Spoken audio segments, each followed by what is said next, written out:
sepakat ya, oke? Untuk di segmen 4, teman-teman hanya diberikan 1 menit, oke? Terus mana lagi nih daerah-daerah Lampung yang datang dari Waikanan, Waikanan. Ada, hebat, hebat loh, keren. Atau ini panasnya karena matahari ya, mau kita bikin panas lagi dengan orasi-orasi atau penyampaian aspirasi, kayak dari tadi ada nih yang angkat tangan. Kita sepakat ya teman-teman ya? Oke Mas, boleh. Tepuk tangan semuanya. Cek. Bismillahirrahmanirrahim. Assalamualaikum warahmatullahi wabarakatuh. Teman-teman semua, di sini saya lihat rata-rata generasi milenial dan generasi Z di sini. Umurnya mungkin rentang 18 sampai 26 tahun atau 28 tahun. Teman-teman semua, saya tegaskan untuk sadar bahwa pemilu ini akan menentukan nasib kita sebagai generasi milenial ke depannya nanti. Karena apa? Pemilu ini dikuasai oleh generasi-generasi seperti kita. 60% suara pemilu tahun 2024 ditentukan di tangan generasi milenial seperti kita. Teman-teman semuanya yang ingin melakukan, yang ingin mengintervensi dan ingin mengelaborasi perubahan, saatnya di pemilu ini generasi milenial lah yang menentukan arah perubahan Indonesia ke depannya nanti.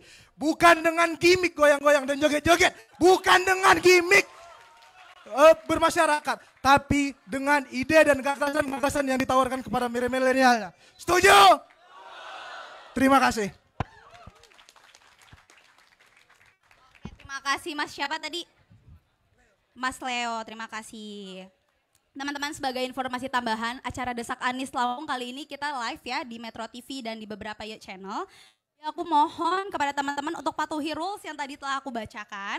Kemudian buat teman-teman yang masih merokok, walaupun ini ruang terbuka, aku ingatkan sekali lagi untuk tidak merokok. Kecuali asapnya mau ditelan atau putungnya mau ditelan juga. Oke? Masih kurang panas ya. Kira-kira masih ada nggak yang mau menyampaikan nih? Kurang panas, mau Masnya? Boleh Mas.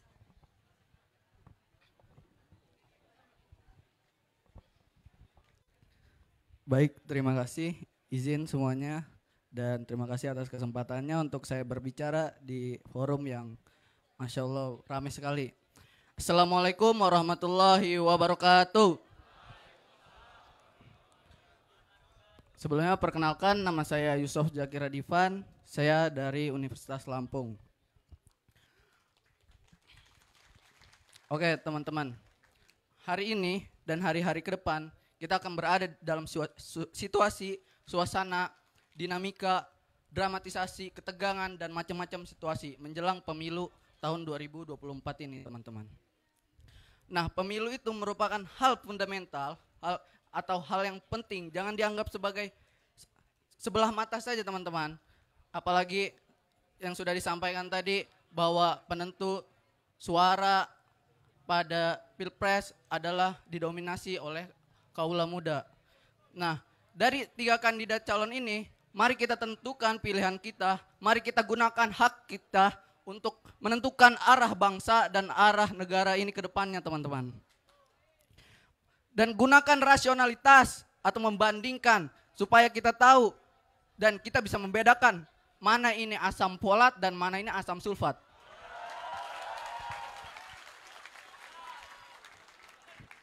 Jadi kita harus menggunakan rasionalitas, kita membandingkan 3 calon ini teman-teman. Jangan sia-siakan hak kita, jangan sia-siakan peluang kita untuk menentukan arah bangsa ke depan Indonesia ini teman-teman. Dan kita digadang-gadang akan mendapatkan bonus demografi. Bonus demografi di mana usia yang produktif akan lebih dominan ke depan. Dan jika tidak dimanfaatkan dengan baik dan tidak dimanfaatkan momentum ini oleh pemimpin ke depannya, maka bonus demografi ini akan menjadi masalah-masalah baru ke depannya untuk Indonesia ini. Maka dari itu teman-teman, desak Anies sampai sesak. Wassalamualaikum warahmatullahi wabarakatuh. Terima kasih Mas. Udah mulai panas teman-teman? Belum juga. Luar biasa, padahal aku dari tadi ngeliat nih, kok ada yang salvok loh, gak bahaya tah duduk di depan pakai baju Ganjar Pranowo.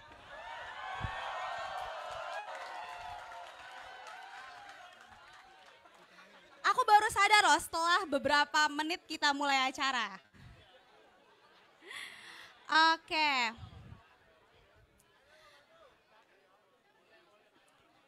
Teman-teman, aku kembali mengingatkan ya, untuk 1 menit 1 pertanyaan 1 orang, oke? Kita sepakat di segmen keempat? Sepakat?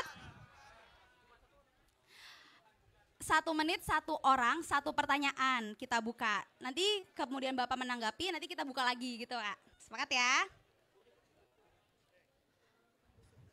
Oke, kita mulai kondusif ya. Teman-teman yang duduk mungkin boleh duduk, yang nggak dapat bangku mungkin bisa berdiri, nggak apa-apa, tahan.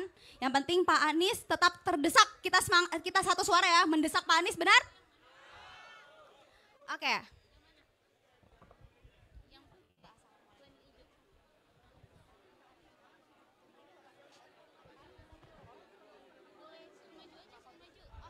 Teman-teman yang di belakang mungkin berdiri, daripada pengap boleh maju aja, berdiri di depan biar Pak Anies makin terdesak. Oke. Ini konsep baru nih, aku apresiasi kepada teman-teman Ubah Bareng, dibuatin di tengah-tengah sawah. Biasanya kita tuh benar-benar di dalam ruangan biar Pak Anies tuh terdesak. Tapi ini konsep baru, aku apresiasi buat teman-teman Ubah Bareng. Tepuk tangan buat teman-teman Ubah Bareng.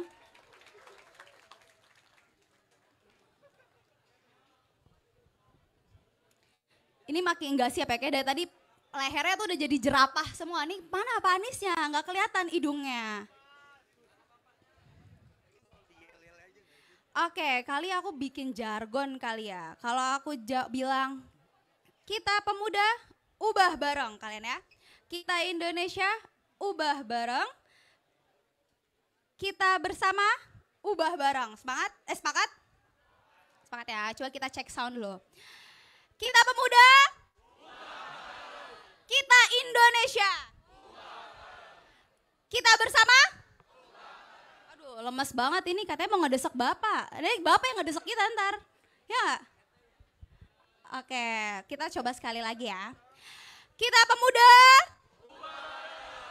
kita Indonesia, kita bersama.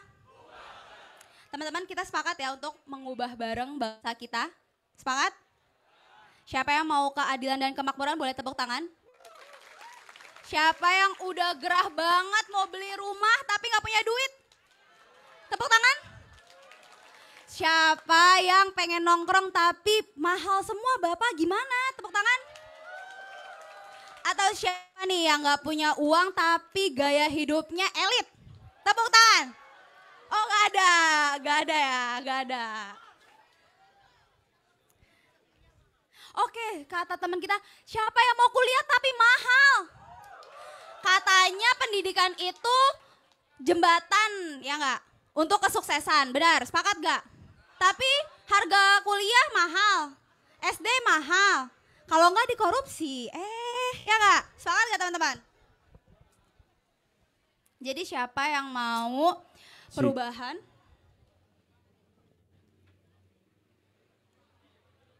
Siapa yang mau perubahan? Boleh tepuk tangan? Tepuk tangan mulu ya, siapa ya?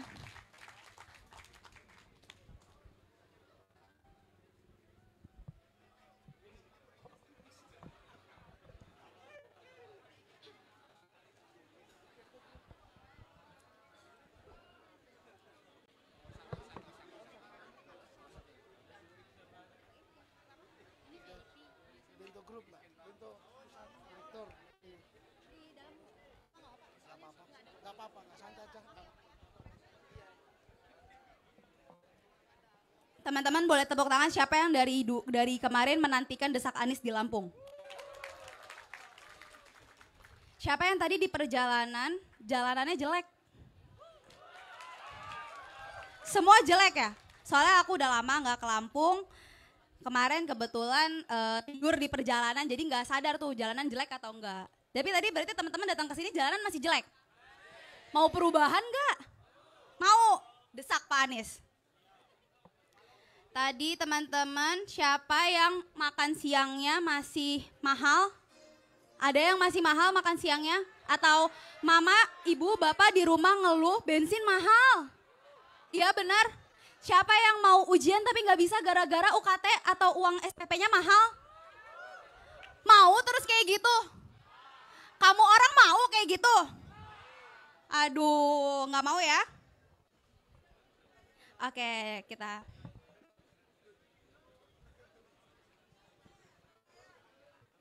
Oke teman-teman, kita tetap terus kondusif ya, menjaga kondusivitas.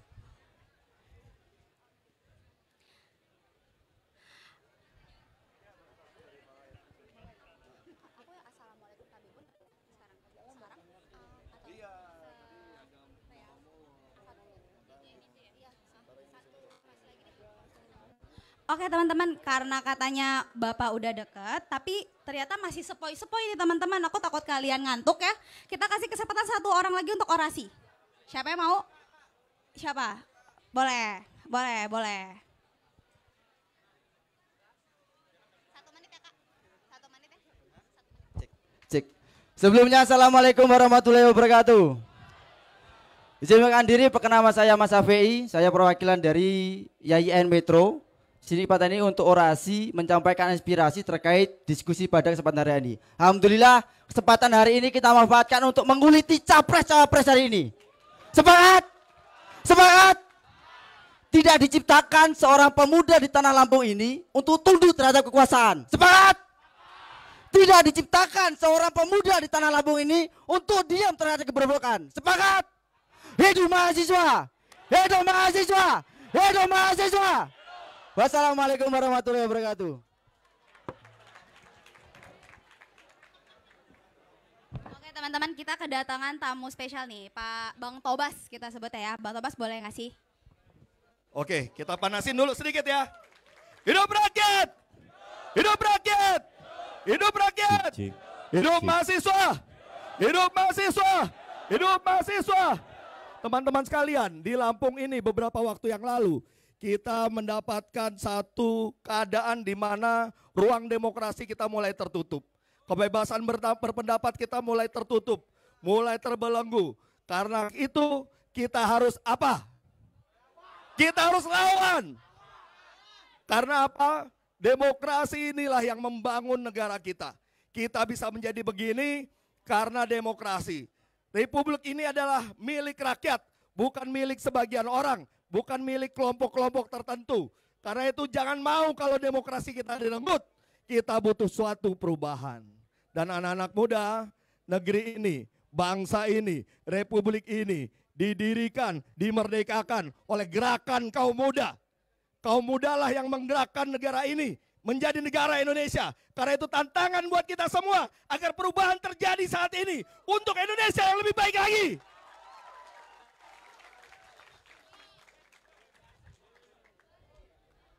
Kita tidak boleh berdiam diri. Karena apa? Kalau kita diam, kita akan apa? Kita akan tertindas. Diam tertindas atau bangkit melawan? Kalau saya katakan diam tertindas, kita katakan bangkit melawan ya. Diam tertindas. Diam tertindas. Nah, itulah yang kita harapkan dari anak-anak muda di Lampung. Kita berharap perubahan akan dimulai di Lampung ini dan digerakkan oleh anak-anak muda. Kita siap? Nah, teman-teman kalian, saat ini kita akan tetap menunggu kedatangan Mas Anies. Ya, kita akan sambut nanti. Dan teman-teman, ini adalah desak Anies. Itu adalah ciri khas dari Mas Anies ya dalam format dialognya. Di mana Mas Anies ini adalah orang yang bersedia untuk dikritik. Dan sekarang sudah hadir, oke saya kembalikan kepada MC, selamat datang Mas Anies bersama semuanya.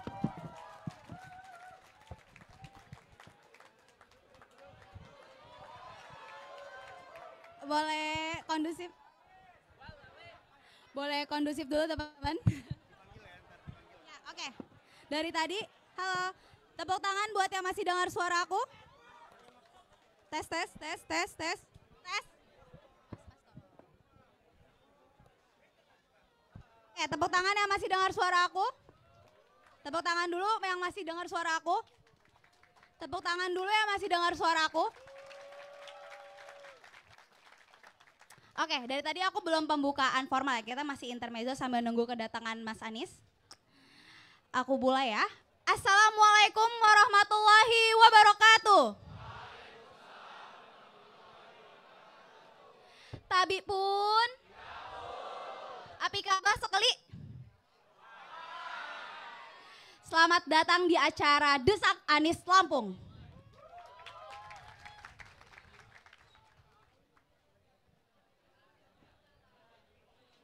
Lampung ini terkenal dengan kopi ya, betul? Kalau Pak Anies katanya terkenal dengan kata-katanya manis.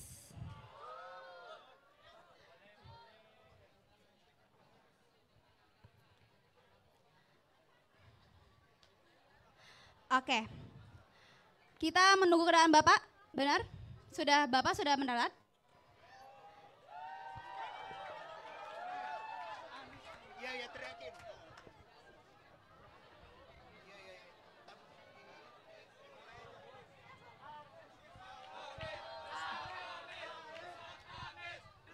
Anies, desak Anies, desak Anies, desak Anies, desak Anies. Desak Anies.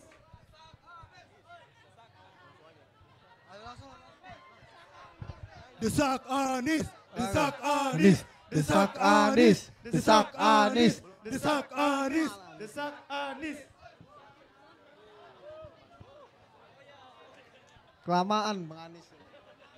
Gak sabar ya Mas ya.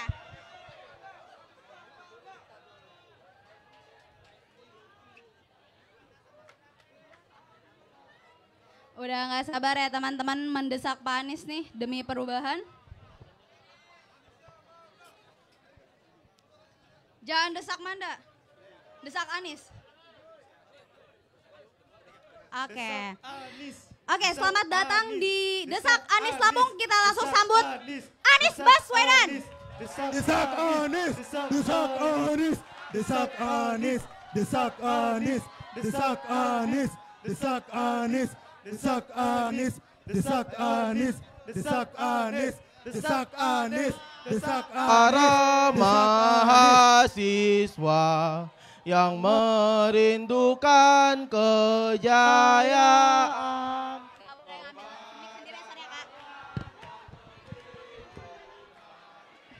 Desak Anies, udah Bapak udah merapat?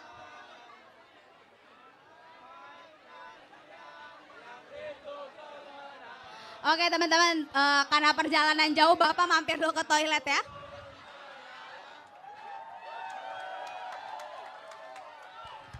Boleh tetap kondusif teman-teman karena kita live nih. Kita live, boleh tetap kondusif teman-teman. Sabar ya, udah semangat banget nih. Teman-teman Lampung patut diapresiasi. Ini paling pecah ini.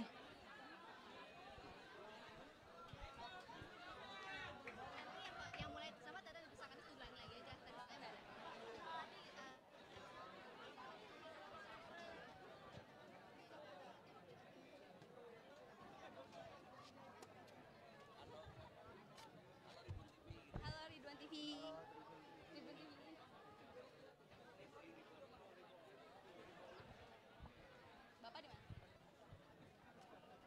Oke teman-teman, mohon maaf ya sebelumnya. Kita harus tetap jaga kondusivitas ya.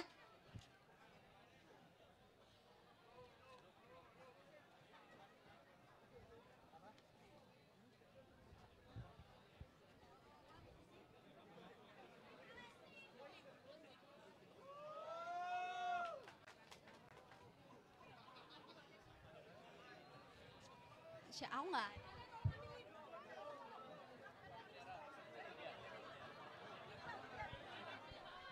Oke teman-teman. Waduh. Pak Anies sudah mau menduduki meja panas. Desak Anies, desak Anies, Desak Anies, desak Anies, desak Anies, desak Anies, desak Anies. Teman-teman yang lain suaranya. Desak Anies, desak Anies, desak Anies, desak Anies, desak Anies, desak Anies. desak Anies, Desak Anies, desak Anies, desak Anies, desak Anies. desak Anies, desak Anies.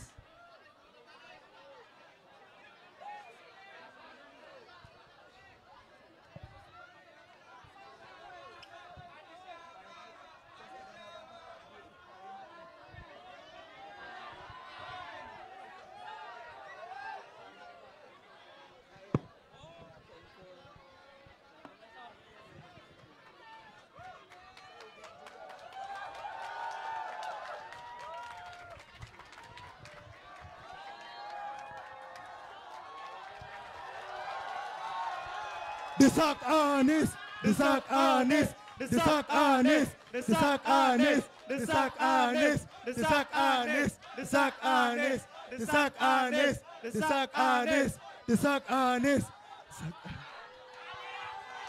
Oke. Oke. Bapak boleh duduk dulu, istirahat dulu, minum dulu. Oh, oke, baik, boleh Pak. Cek. Oke. Izin kawan-kawan semua, izin Mbak. Boleh, izin nggak ada kawan-kawan intervensi semua. apapun kita. Saya dari di sini, saya dari Ketua Dema Fakultas Syariah. Mohon maaf sebelumnya, di sini kami dari undangan mendapatkan undangan Oke, pukul kita masuk ya. 14.30. Ya, betul. Nah, 14.30. Tapi di sini saya meminta atensi dari Pak Anies. Kenapa dia bisa hadir telat? Ya, Dan karena- saya tanyakan, Pak Anies di sini siap berapa jam, Pak? Oke, Sekian, siap. Terima kasih, Mas. Nanti aja. Oke.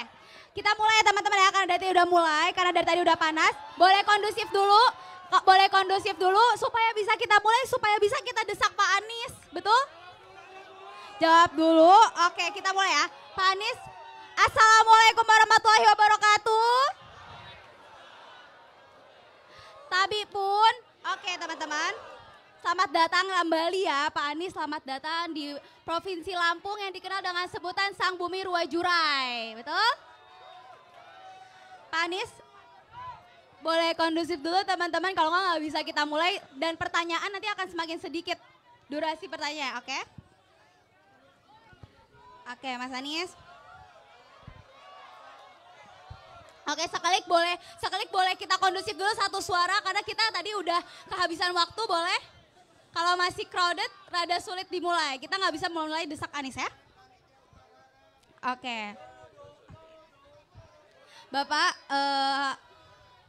gimana perjalanannya Bapak? Capek ya? Perjalanannya tidak lancar.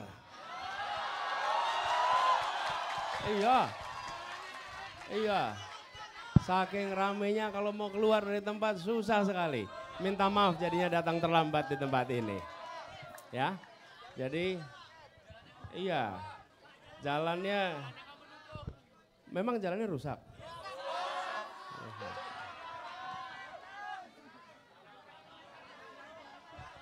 Oke, udah bisa kita mulai. Sudah terjawab ya, karena tadi di perjalanannya sulit. Oke, terjawab ya. Pak Anies. Ya, jadi minta maaf kami datangnya terlambat. Kalau menurut jadwal kita 15.15, kita terlambat 30 menit lebih. Mohon dimaafkan karena memang tadi kami dari Lampung Tengah dan setiap kali acara luar biasa teman-teman saudara-saudara kita di Lampung ini selalu menyambut dengan hangat. Terima kasih. Tapi konsekuensinya jadi delay. Jadi mohon dimaafkan datangnya terlambat di sini ya. Kita mulai ya Pak Anies. Pak Anies izin memperkenalkan diri, nama saya Amanda Putra Amelia. Saya akan memandu acaranya kali ini. Desak Anies ini kebetulan ada di Jakarta, di Bandung, di Jogja, Medan, Banjarmasin. Tapi teman-teman Lampung gak mau kalah nih Pak. Mereka menyuarakan banyak banget komen minta di Lampung dan siap mendesak Anies, benar? Oke, kita langsung masuk segmen pertama ya. Yaitu gimana Nis?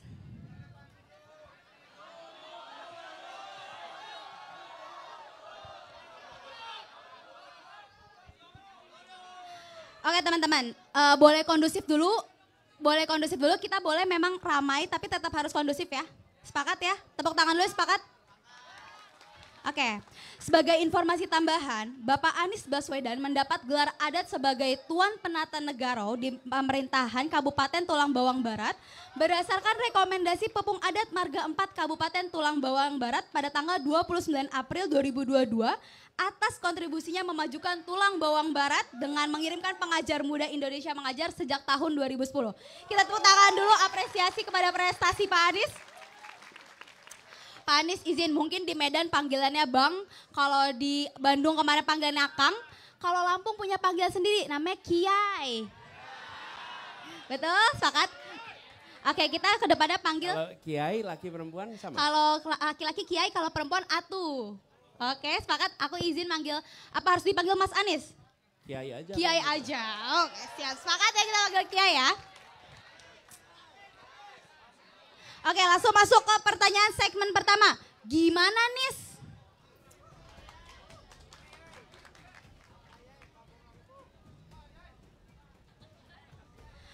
Pak Anies, Kiai Anies, untuk segmen pertama ini kita berikan 2 pertanyaan yang diangkat dari isu lokal ya. Pak Kiai bisa menjawab dalam 2 menit. Kita langsung mulai aja ya. Pertanyaan pertama. Kiai Anies, ini langsung aku bacain dulu, nanti baru ke segmen keempat dibacakan teman-teman langsung. Kiai Anies masih ingat gak tentang kasus yang sempat viral karena ada yang mengkritik tentang Lampung, khususnya terkait jalanan Lampung yang selalu rusak.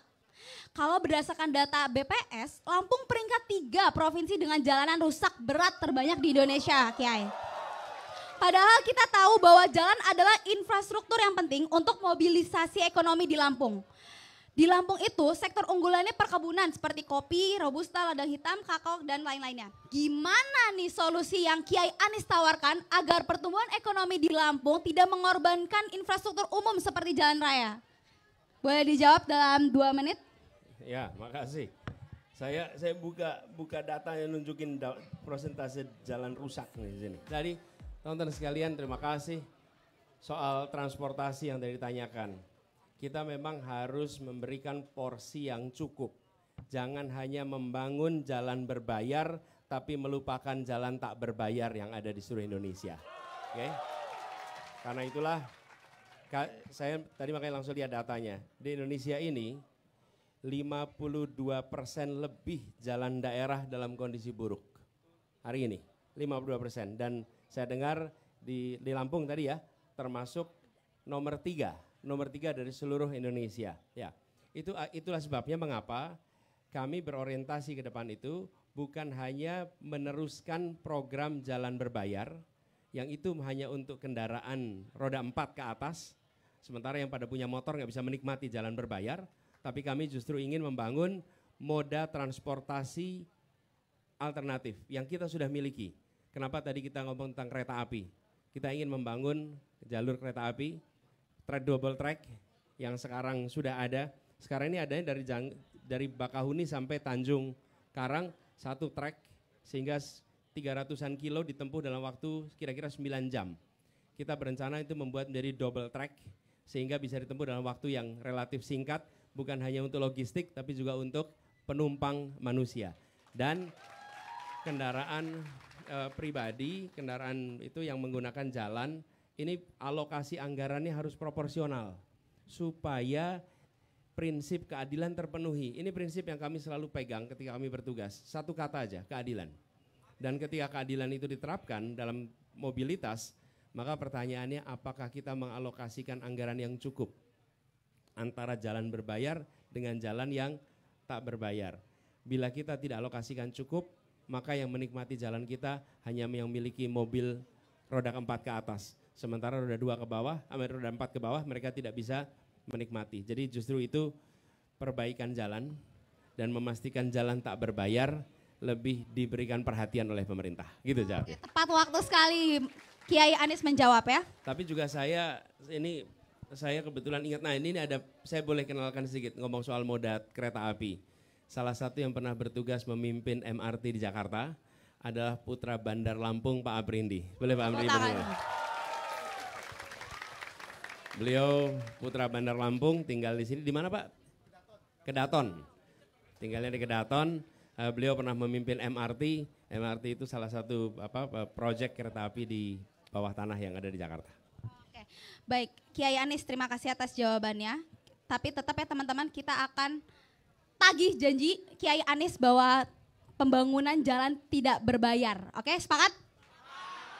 Ini teman-teman ratusan orang di sini menjadi saksi ya. Oke Kiai, siap ke pertanyaan kedua ya Kiai ya. Pertanyaan kedua, sepanjang Januari sampai Juli 2023, Dinas Pemberdayaan Perempuan dan Perlindungan Anak Lampung mencatat 307 kasus kekerasan dan pelecehan. Yang mana mirisnya lagi kasus ini terjadi di wilayah terdekat mereka, yaitu rumah atau sekolah.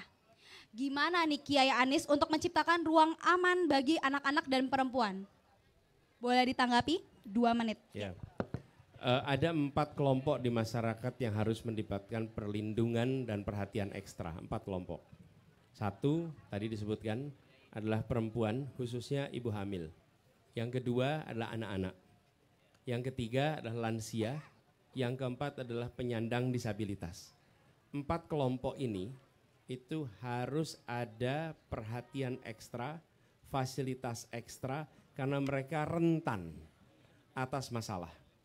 Nah, saya ingin sampaikan bukan akan ya, tapi ini yang kami kerjakan. Di Jakarta punya fenomena yang sama.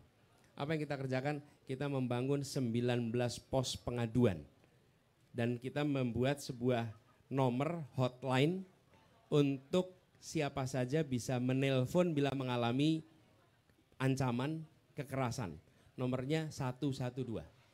Ini seperti hotline yang dikenal di barat namanya 911. Ini 112. Sehingga di mana saja, kapan saja ada peristiwa, tahu kemana harus lapor. Dan ketika mereka menghubungi, maka akan disiapkan bantuan, bahkan disiapkan safe house. Ada safe house, kita siapkan safe house untuk dilindungi. Dan bila ternyata mereka alami kekerasan dan harus mendapatkan visum, ketika mereka memproses visum itu, seluruh biayanya ditanggung oleh Pemprov DKI Jakarta walaupun KTP-nya bukan DKI. Kenapa? Saya itu sering sampaikan, kenapa sih pelayanan negara berbasis KTP? Wong semuanya rakyat Indonesia. Jadi tidak usah lagi berbasis KTP. Kalau ada rakyat Indonesia mengalami ancaman, maka tugas negara memberikan perlindungan tanpa tanya Anda berasal dari mana. Ya. Nah, pendekatan serupa yang kita harus lakukan. Sehingga ketika korban mengalami kekerasan, dia tahu kemana harus lapor. Dan institusi yang punya tanggung jawab untuk mengelolanya, tahu SOP-nya dan tahu langkah yang harus dikerjakannya. Oke Kiai, tepat waktu lagi ya. Udah waktunya habis. Cukup terdesak Kiai. Saya ini dipanggil Kiai rasanya kayak jadi Kiai Ustadz gitu. Pak Kiai gitu kan. Enggak, tapi kan. Yai, oke Yai. baik. Yai. Yai. Kebetulan Manda ini juga lulusan Universitas Lampung, jadi cukup kapan dengan Yai. bahasa panggilan. Ya. Oke, kita langsung udah cukup Jadi terdesak. saya panggilnya Atu. Atu, oke kita belum salah Pak. Atu siapa? Atu Amanda. Yai Anis, oke? Yai, gak usah banyak basa-basi karena kita butuh gagasan, kita butuh perubahan. Kita langsung masuk segmen kedua, spill dong Nis.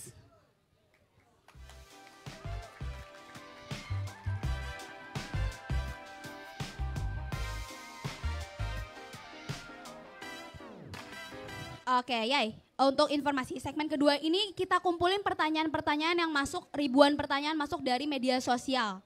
Yang pertama, Yai. Bapak selalu bilang akan membuat pendidikan tinggi menjadi lebih terjangkau. Emang caranya seperti apa, Pak? Buktinya apa? Oke, boleh ditanggapi, Yai Anis? Ini banyak yang masih mahasiswa ya di sini. Banyak mahasiswa. Ya. Ya, jadi gini, nomor satu, cara pandang pemerintahnya diubah. Jangan memandang pendidikan dan biaya pendidikan, pengeluaran pendidikan itu sebagai biaya. Pandang itu sebagai investasi, nomor satu. Terus yang kedua, jangan pandang pendidikan sebagai sebuah industri. Kalau pendidikan dipandang sebagai industri, maka kita akan mendorong industrialisasi pendidikan tinggi. Dan bila itu dikerjakan, maka kita akan memandang mahasiswa sebagai konsumen jasa pendidikan. Dan apa yang terjadi? Nanti mahasiswa yang menjadi konsumen jasa pendidikan, kemudian hari dia akan menjajakan ilmu pengetahuan kepada orang-orang yang mau membayarkan paling mahal atas ilmu yang dimilikinya. Oke? Yang terjadi kemudian itu komersialisasi yang menempel dalam pikiran anak muda. Kenapa? Saya bayar kuliah mahal, saya dapat ilmunya, nanti saya akan jajakan ilmu saya kepada orang yang akan membayar paling tinggi. Unsur pengabdian hilang, unsur idealisme hilang. Padahal perguruan tinggi dalam sejarahnya di Republik ini adalah supplier pejuang untuk perubahan. Dari mulai zaman Belanda sampai ke depan. Karena itu menurut saya harus dikembalikan ini. Caranya apa? Alokasi anggaran yang lebih besar. Sehingga beban yang harus ditanggung oleh keluarga turun. Hari ini kita punya program banyak, pemerintah punya untuk masyarakat berlatar belakang keluarga ekonomi lemah. Masalahnya yang ekonomi lemah banyak bantuannya. Yang di tengah ini yang nggak bisa dapat apa-apa. Betul kan? Yang di tengah mereka kaya bukan, tapi miskin juga tidak. Nah jika kita suntikkan dana lebih besar ke pendidikan tinggi, maka beban yang harus ditanggung keluarga berkurang. Nah ini yang kami ingin dorong ke depan. Dengan cara seperti itu, maka yang berada di kampus, pengelola kampus tidak diorientasikan untuk mencari biaya operasionalnya. Karena begitu mereka mencari biaya operasional, mereka bukan pedagang, mereka bukan entrepreneur. Yang paling gampang adalah bebankan biaya itu kepada mahasiswa. Dan begitu dibebankan pada mahasiswa, terjadilah praktek tanpa disengaja industrialisasi pendidikan tinggi. Kira-kira begitu. Oke, Kiai. Emang ya, Yai Anies ini terkenal kata-katanya manis, Yai, katanya. Balihonya aja yang nggak ada. Tapi Yai, banyak baliho tanpa gagasan sama aja omdo. Bener gak? Sepakat? Masalahnya Yai Anies punya gagasan gak? Betul? Oke, kita lanjut ke pertanyaan kedua. Dari akun Gamapila. Yai Anies, kalau jadi presiden, privilege apa yang sebenarnya anak Bapak bisa dapatkan tapi tidak diizinkan mendapatkannya? Digunakan, sorry.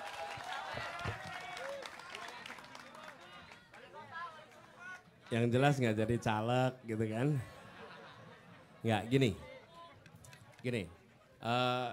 Kalau janji tentang besok itu kan baru akan ya. Bagi yang mengatakan bebas mengatakan apa saja, yang mendengar juga nggak bisa membantah. Jadi saya mau ceritakan saja, saya pernah bertugas sebagai Menteri Pendidikan dan Kebudayaan.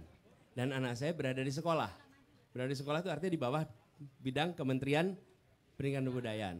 Tidak pernah sedikit pun saya terlibat di dalam urusan anak-anak saya di sekolah, untuk urusan apapun. Bahkan ketika mereka mendaftar ke sekolah, ya mereka daftar sendirian. Justru punya beban, kalau saya ini rasanya risih. Risih ngontak kepala sekolah, risih ngontak rektor. Dan saya ingat ketika 2016 kalau tidak salah, anak saya itu lulus SMA. Kan kalau SMA itu ada apa yang diterima langsung itu namanya? SNMPTN. Nah dia sekolah di lab school, yang anak lab school di Jakarta yang siswanya itu banyak sekali yang diterima di SNMPTN. Dan anak saya termasuk yang tidak diterima. Okay? Dan ketika tidak diterima justru jadi berita. Dan dia tuh merasa juga, kenapa saya tidak diterima jadi berita? Dan itu merasa, kan saya nggak melakukan sesuatu yang salah gitu. Dia harus mengikuti ujian sendiri, yang ujian itu namanya SBM. Dan dia harus mengikuti ujian sendiri dengan tegang. Kalau tidak, karena dia tahu bapaknya nggak akan ngebantuin. Alhamdulillah anak-anak itu diterima di Fakultas Hukum UI. Dan alhamdulillah tahun lalu selesai kuliahnya, 2 tahun lalu. Saya nggak ikut-ikut. Jadi kira-kira gini, saya udah ceritakan yang saya kerjakan kemarin.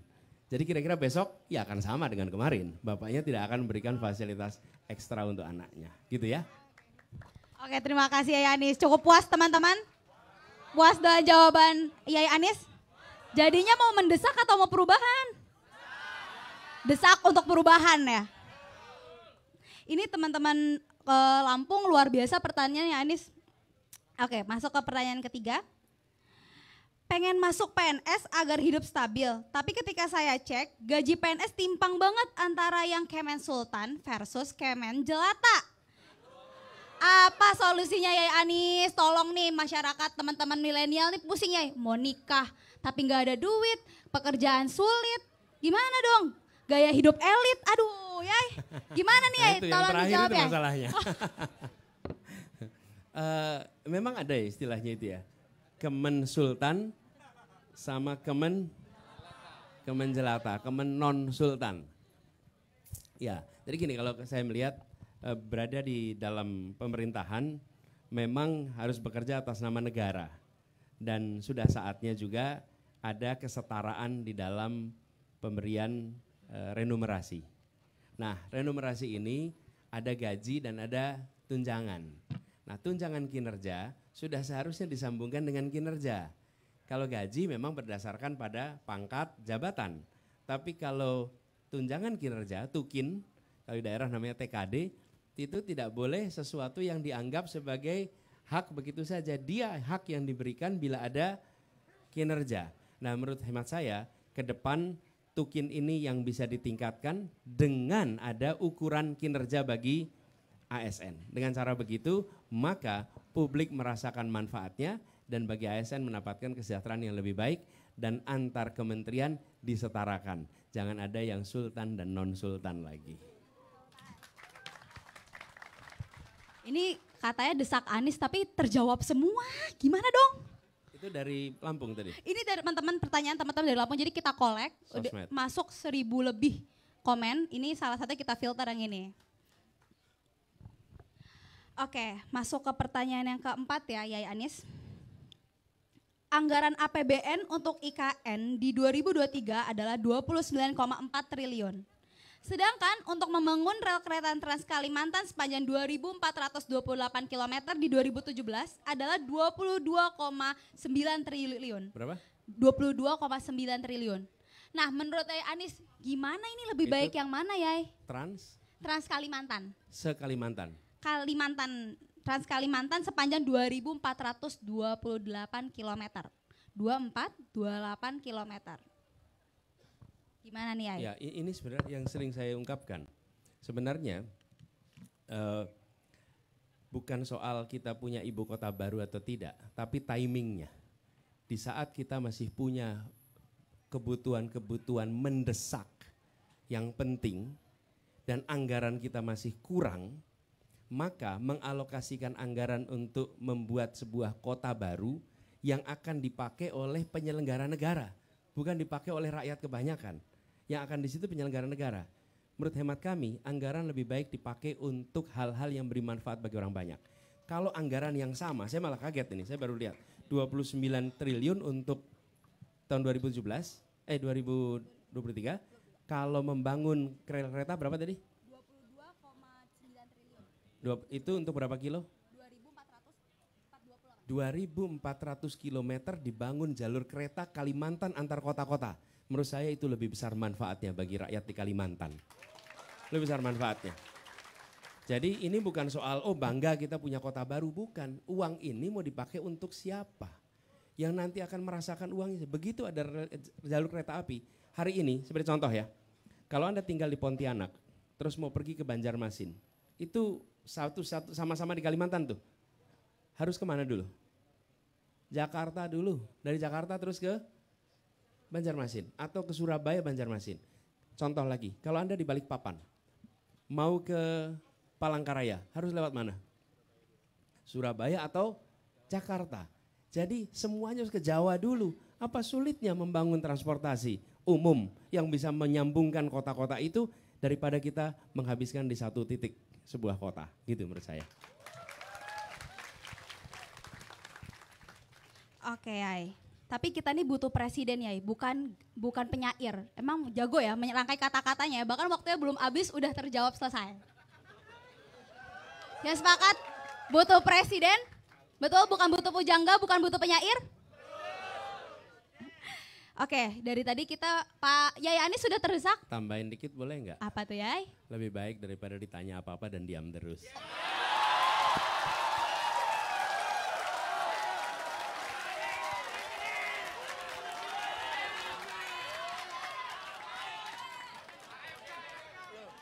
Kita ini gimana coba? Ditanyain. Ini kan lucu nih. Ditanyain, jawab, dibilang ini berkata-kata. Kalau nggak jawab gimana? Namanya juga pertanyaan. Memang dijawab pakai apa pertanyaannya? Jadi kalau nggak dijawab salah. Kalau dijawab dibilang bermain kata-kata. Bilang itu argumen kok gitu. Argumen. Tapi dibalik itu semua lebih baik menerima pertanyaan dan dijawab daripada banyak pertanyaan dan tak pernah berkata-kata.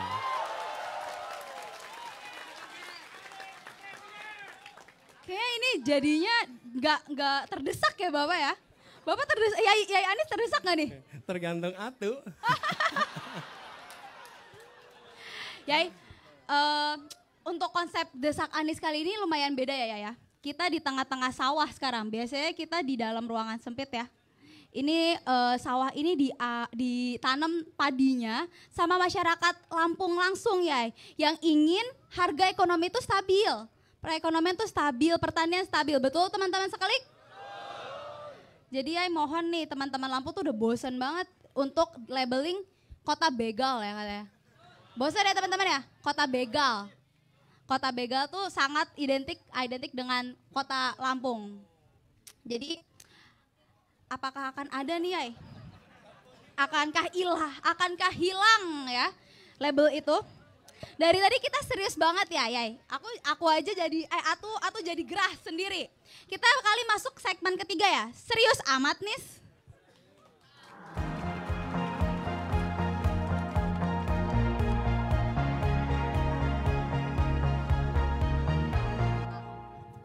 Oke Yai. Oh haus, mulai terdesak kayak teman-teman. Padahal kita masuk ke yang asik-asik dulu nih.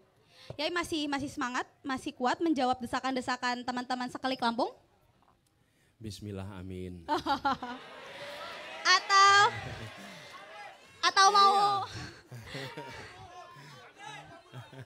atau mau joget dulu sedikit biar rileks? Oh nggak bisa. Oh ya Anis nggak bisa joget katanya. Iya. Pinternya di kata-kata aja. Kalau ada gagasan tak perlu berjoget.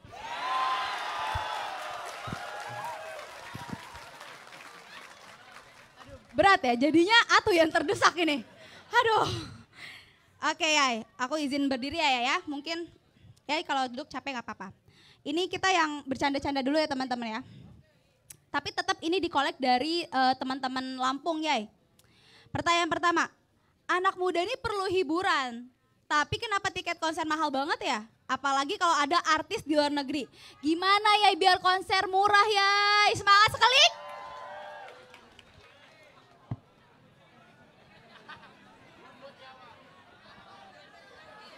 Wah, ini baru. Gini, kita harus bikin lebih banyak tempat untuk konser, lebih banyak. Dan kita waktu itu di Jakarta bangun namanya Jakarta International Stadium. Oke. JIS itu dibangun sebagai sebuah bangunan yang bisa ditutup atasnya sehingga hujan dan panas sekalipun itu bisa digunakan. Nah, konsepnya bukan hanya untuk olahraga, tapi juga untuk kegiatan seni. Saya pernah 2 kali nonton konser di sana, Dewa sama Niji di situ. Saya nonton dan harga tiketnya terjangkau. Nah, kami melihat bila kita punya lebih banyak lagi tempat-tempat seperti itu, maka kita lebih kompetitif kemudian. Dan kalau itu kompetitif, maka insya Allah harganya akan bisa lebih murah. Jadi fasilitas-fasilitas konser seperti itu harus ditambah. Saya sendiri melihat olahraga, kegiatan seni itu bukan semata-mata sebagai olahraga atau seni saja. Itu adalah sebuah tempat event yang mempersatukan. Karena ketika datang ke sebuah konser, maka latar belakang apapun semua akan menikmati dengan suasana kegembiraan yang sama. Itu perasaan itu gak bisa dibeli pakai rupiah. Itu adalah suasana yang luar biasa. Jadi satu itu. Kemudian yang kedua, yang terkait dengan segala macam pajak untuk masuk. Kenapa? Karena pendapatan yang bergerak dari perekonomian ketika ada sebuah konser itu ribuan orang datang. Itu menggerakkan perekonomian dan pemerintah bisa dapat pajak yang lebih besar daripada pajak yang terkait dengan datangnya artis. Kalau itu bisa kita kerjakan, kita akan kerjakan itu untuk mengurangi biayanya. Luar biasa ya. Coba sekelik tepuk tangan di sini siapa yang ketemu ayangnya di konser? Oh malu-malu kucing, nggak ada jadinya. Ketemu mantan, aduh ibu. Jadi sepakat ya, Kiai Anies ini sepakat untuk membangun infrastruktur lebih ya, terutama tempat-tempat yang kesenian untuk supaya lebih murah ya, Yai. Jadi kita tunggu aja kali ya kapan dibangun stadionnya untuk Lampung. Atau GOR untuk Lampung. Yai, karena aku kebetulan kuliah di Lampung, Universitas Lampung, mau olahraga tuh sulit Yai, karena jalanannya pakai batako. Kalau mau ke GOR jauh, mahal, dekat kampus gak ada. Jadi gitu Yai. Katanya GOR-nya bagus di sini. Wah, bener gak nih? Ini yang masyarakat lokal bener gak nih? Digusur.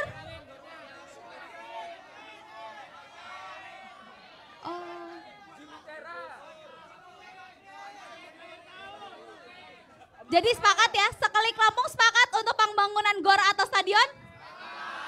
Kita nantikan ya, semoga Yai Anies ini terbukakan pemikirannya kayak, oke Lampung kita buat stadion, kita tunggu berita itu ya sekelik. Ya nanti kita, gini, saya akan tentu akan cek. Tapi saya tidak mau memberikan janji yang kita belum lakukan kelayakan studinya. Betul kan? Disclaimer ya, ini nggak ada janji ya. Betul, kadang-kadang kita gini, pokoknya sampaikan dulu, tepuk tangan soal nanti pelaksanaan nomor kedua. Tidak, pelaksanaan nomor 1, janji juga nomor 1. Ini disclaimer bukan janji Yai Anis, cuman kita berdoa untuk pembangunan Lampung Stadion, oke? Amin. Jadi setiap kali ada harapan, amin aja dulu. Oke. Iya, amin aja dulu. Lanjut Yai Anis. Mudah-mudahan nanti punya stadion yang bagus. Amin.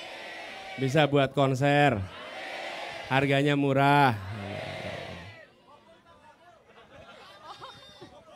Oke, lanjut ke pertanyaan kedua. Nih seru ya, jadinya jadi happy pembawaan yang gak terdesak ini, aduh. Pak Anies, kita ini udah ngerjain tugas sampai malam, kurang tidur. Ada nggak ya program untuk bantu anak-anak muda kayak kita dapetin skincare terjangkau? Kita juga mau glowing Pak Anies. Luar biasa teman-teman, Lampung ini out of box.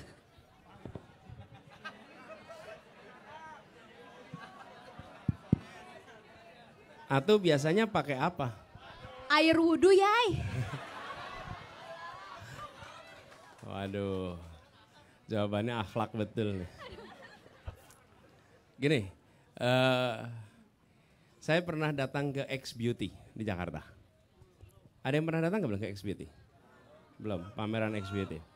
Yang perempuan mungkin ibu-ibu pernah datang. Itu adalah sebuah pameran produk-produk Indonesia. Dan mempesona. Kenapa mempesona? Karena muncul brand-brand lokal yang memiliki kualitas setara dengan brand internasional, tapi harganya jauh lebih murah. Jauh lebih murah. Karena itu saya menganjurkan kepada semua, jangan hanya melihat made in Indonesia. Made in Indonesia bisa saja. Nike itu made in Indonesia, Adidas made in Indonesia. Masalahnya dia bukan brand of Indonesia. Bukan brand Indonesia. Sehingga dia sesungguhnya brand luar diproduksi di dalam negeri. Yang kita harus dorong adalah brand of Indonesia bisa menjadi tuan rumah di negeri kita sendiri. Nah ini saya ingin sampaikan buat teman-teman. Jadi yang memerlukan skincare, saya anjurkan gunakan brand Indonesia. Harganya adalah harga yang sangat ekonomis dan tidak kalah dengan produk-produk internasional. Produk luar itu menang tenar. Kalau udah lihat hasilnya kurang lebih. Dan pada akhirnya kalau pengalaman kami lihat ya, istri saya beli, anak saya beli, terus mereka pakai. Terus sesudah mereka pakai apa yang terjadi? Mereka kemudian menggunakan produk-produk lokal itu seterusnya. Kenapa? Karena mereka merasakan itu jauh lebih murah dan kualitasnya sama. Kan kalau ditanya, mau nggak pakai yang murah tapi kualitasnya rendah? Enggak. Kalau kualitasnya turun, mereka nggak akan pakai. Tapi karena kualitasnya bagus. Jadi buat yang apa tadi kecapean gitu. Kita kan begadang ya, break out ya cewek-cewek perempuan ya.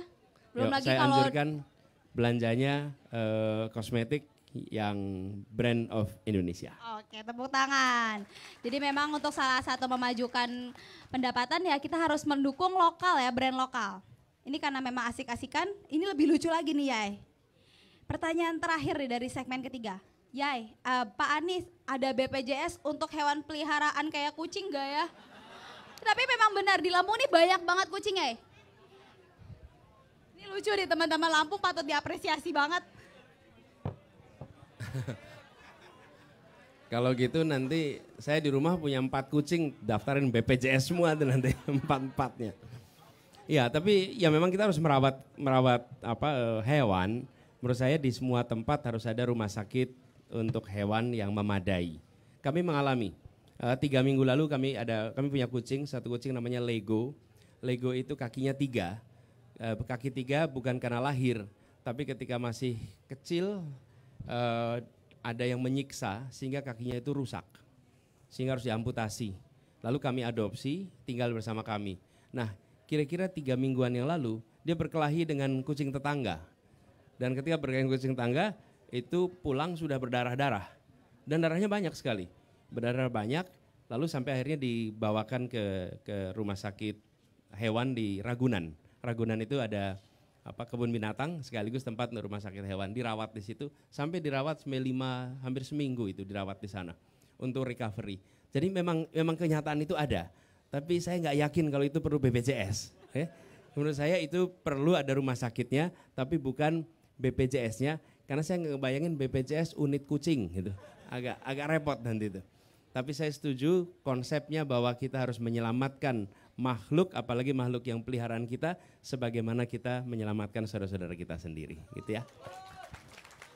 Ini kayak bukan desak Anies, lebih ke desak Manda. Soalnya saya jadi bingung ya. Jadi bingung ini harus mendesak seperti apa. Pertanyaannya udah panas tapi jawabannya santai banget.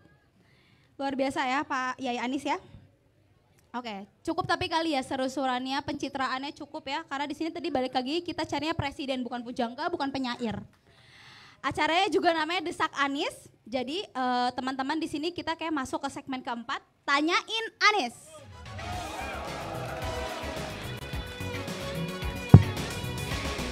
Oke, ini aku izin berdiri ya. Ini benar-benar segmen yang paling ditunggu-tunggu oleh semua umat nih. Aku ingatkan lagi untuk 1 menit 1 orang, kalau memang melebihi aku izin cut ya. Oke, panitia aku mohon dibantu untuk pilih orang-orangnya ya. Nanti aku takutnya ini. Dalam hitungan 1 yang ketiga ya, mungkin aku bagi segmen dulu gini ya. Satu itu ya. Dari sini dulu. Aku dalam hitungan 1 ketiga ya. 1, turun dulu. Biar kayak BBM turun harganya ya. Amin. Oke, dalam hitungan 1 ketiga. 1. Mana nih panitia, boleh dibantu? Ini kali ya. Cek. Boleh maju ke depan nih. Oke, 1 menit dari sekarang ya. Kita bisa lihat di monitor. Izin Yai Anies. Saya Yan Barusar dari Lampung Demokrasi Studies. Yang ingin saya tanyakan pertama itu terkait dengan Lampung ini mayoritas petani Pak Anies. Tapi hampir setiap generasi yang masyarakat itu tidak pernah merasakan kesejahteraannya. Nah, bagaimana sistem yang akan Pak Anies bangun ke depan kalau Bapak jadi presiden untuk menciptakan kestabilan harga agar kemudian para petani bisa mendapatkan kepastian setiap hasil buminya akan dijual. Karena kan setiap hasil bumi naik atau tinggi maka kemudian harganya turun. Hukum ekonominya kan begitu. Kalau barangnya sedikit maka harganya naik. Nah, itu kan akibatnya setiap tahun pendapatan para petani kopi, padi, lada dan lain-lain itu sama saja. Jadi kesenjangan sosial itu tetap terus dirasakan oleh para petani khususnya di Lampung. Begitu Pak Anies. Terima kasih.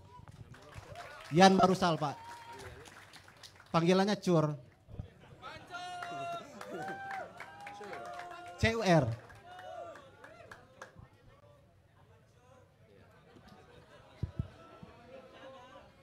Siap. Oke, Yai, 2 menit dari Saya panggil Yai Cur ya. Siap, Yai Anies. Ya, Yai Cur. Terima kasih. Ini sebabnya mengapa kami berpandangan anggaran pemerintah itu tidak dialokasikan untuk membangun food estate, tapi justru untuk kontrak farming. Ya, apa artinya kontrak farming? Kontrak farming itu bukan mengontrak petani sebagai buruh, bukan. Tapi petani melalui Gapoktan atau melalui koperasinya itu menghasilkan produksi beras, gabah ya. Kemudian ada pembeli yang memiliki kontrak kerja selama tahun yang disepakati. Kami pernah mengerjakan itu, Yai Cur, di Jakarta. Jadi kami di Jakarta itu kan nggak punya sawah, tidak punya produksi beras. Jadi kami bekerja sama dengan Gapoktan, dengan koperasi, kerjasama kontrak 5 tahun, disepakati range harganya. Paling rendah berapa, paling tinggi berapa, selama 5 tahun. Nah, dengan adanya kontrak itu, petani itu menanam dengan rasa tenang. Karena dia tahu sudah akan ada pembeli. Dan kami di Jakarta tidak khawatir karena kami tahu kami akan dapat pasokan dengan harga yang range-nya sudah disepakati. Lalu bagi petani, adanya kontrak itu, dia bisa mendapatkan kredit untuk mekanisasi pertanian. Dan dia bisa ke bank BRI unit desa kalau sampai perlu pinjam punya kontrak tuh bahwa akan ada yang membeli dengan harga yang sudah disepakati. Jadi kontrak itu menenangkan petani, menenangkan juga bagi kami yang membeli. Nah, itulah yang disebut sebagai kontrak farming. Bila itu kita kerjakan di berbagai wilayah Indonesia, maka petaninya tenang, konsumennya juga tenang, harganya juga stabil, dan mata rantai yang panjang itu bisa dikurangi karena langsung. Jadi itu salah satu solusinya. Waktunya habis, cukup ya? Cukup, nggak boleh ditanggapin lagi ya? Oke, salaman lu biar damai. Saya dari Lampung Barat. Oke ya, biar karena banyak banget nih, banyak banget. Nanti kita sabar, kita ambil sisi kiri dulu ya teman-teman ya, seklik. Untuk disclaimer, Desak Anies ini memang ditujukan acara untuk anak milenial, tapi bukan buat cari suara biar ngedukung Yai Anies. Makanya Yai, kalau Yai perhatiin di sebelah kiri ada yang pakai kaos Ganjar Pranowo ya. Kita undang ke depan ya Yai, Mas bersedia nanya?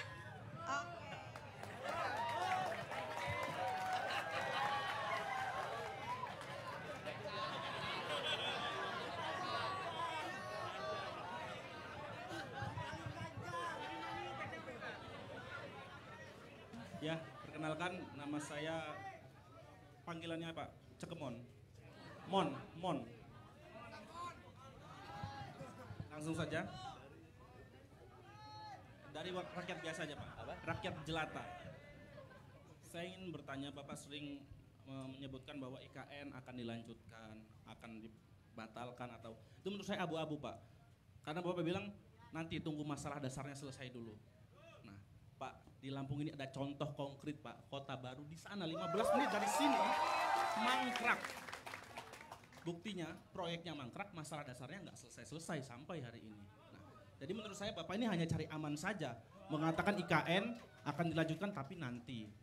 Kalau menurut saya tegas saja Pak, mau lanjut enggak. Alasannya bahwa udah diundang-undangkan harus dilanjutkan, tapi kapan? Masalahnya kita nanti pasti ada masalah lagi. Masalah dasar di Indonesia pasti selalu ada. Jadi IKN itu kira-kira bakal dilanjutkan atau tidak Pak? Nah, yang kedua Pak, kita tahu semua paslon ingin menang satu putaran. Tapi apabila Pak Anies nanti gagal lanjut ke putaran kedua atau kalah langsung di putaran pertama, kira-kira bakal mendukung ke 02 atau 03 atau malah oposisi saja? Kira-kira aja Pak, pendapat pribadi. Kalau partai kita nggak tahu ya. Nah itu saja, terima kasih.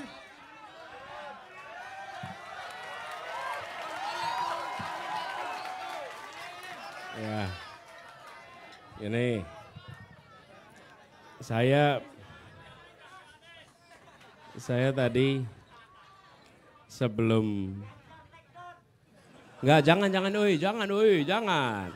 Kita harus menghormati pilihan, betul tidak? Iya.